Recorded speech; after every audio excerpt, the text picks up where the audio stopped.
Surprised by the flying burrito. Investigator. Sorry.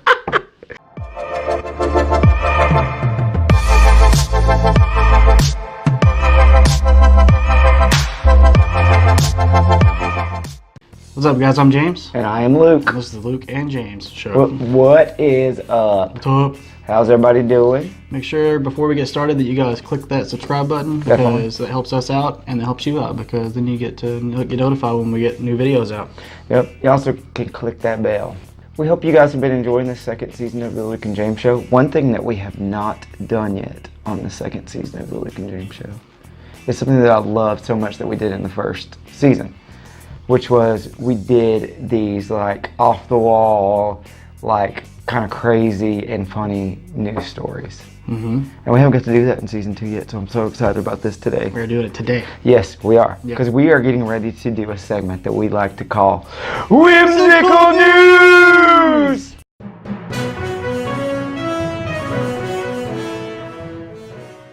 So you're first up today, huh? I'm first, man. All right. That news story's gonna blow your mind.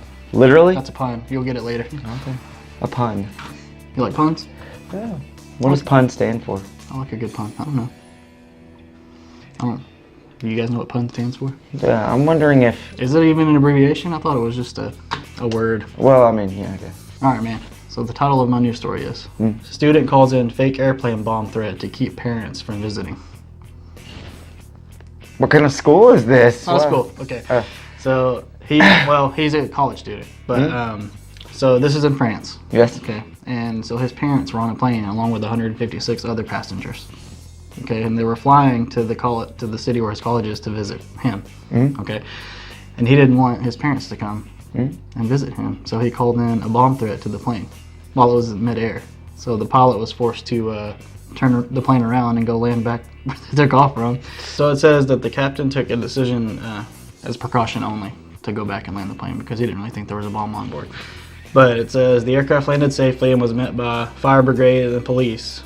And passengers disembarked normally after that, and they were given information and refreshments.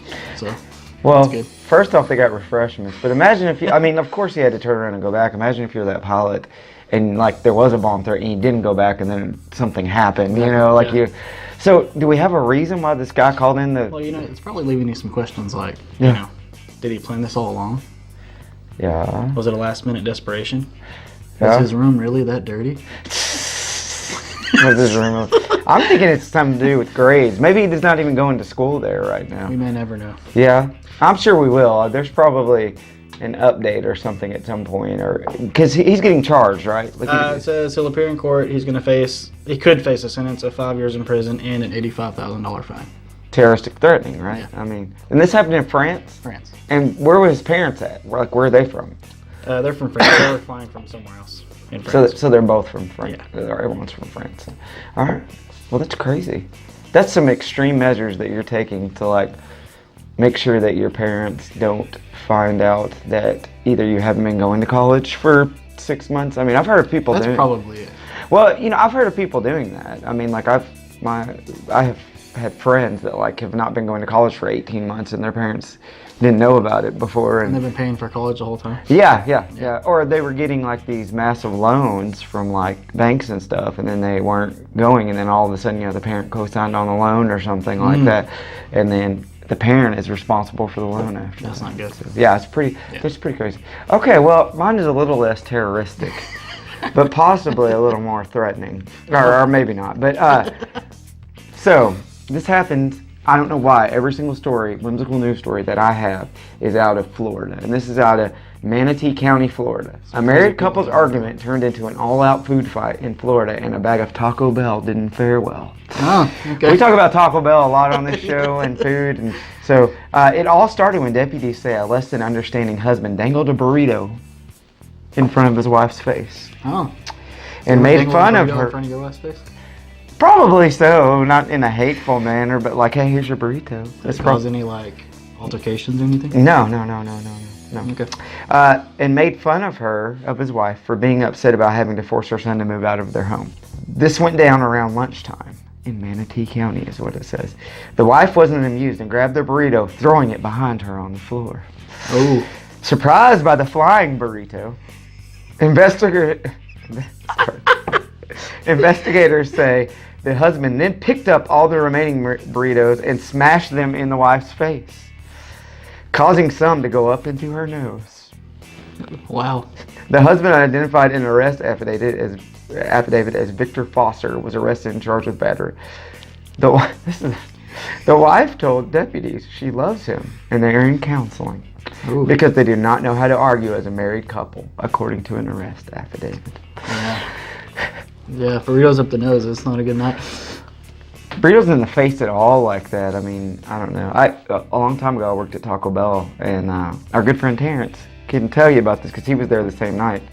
But a man got really upset about something, and I was the manager at the time, and I wouldn't, whatever it was, I forget, but it was like really unreasonable. Like he wanted like 400 tacos for like messing up on one or something like that. So he got a burrito and unwrapped it and just stuck it on the door, like the glass door there, and it was just sitting there. Terrence and I found it about midnight that evening. Oh god. Like, I mean, we were working a night shift, but I mean, burritos are very, very dangerous. I feel like that a lot of people are taking their frustration and hate out on burritos. I mean, why not a taco? Why not a nacho? Yeah. I mean, I agree.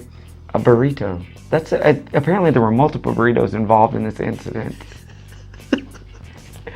And with multiple burritos involved, it just makes it that much more sad. Think about the burritos. I want people to think about the burritos and how this is affecting. Someone could have eaten those burritos. They could have. There could have been a usefulness for the burritos. But instead, they got stuck up someone's nose. You know, she didn't like inhale them afterwards and they went down. She didn't eat them that way, like through the nose or whatever. So they got wasted. She probably just blew them out. And then snot-ritos or something. Yeah. But anyways, so that's my whimsical news story for the week about burritos. Yeah. Talking about Taco Bell makes me want to eat. Well, that may happen here in a little while. Anyways, we really appreciate you guys watching. Thanks for watching Whimsical News, one of our favorite segments on here. And we'll catch you guys next time on The Luke and James Show. Peace. See ya. Survive.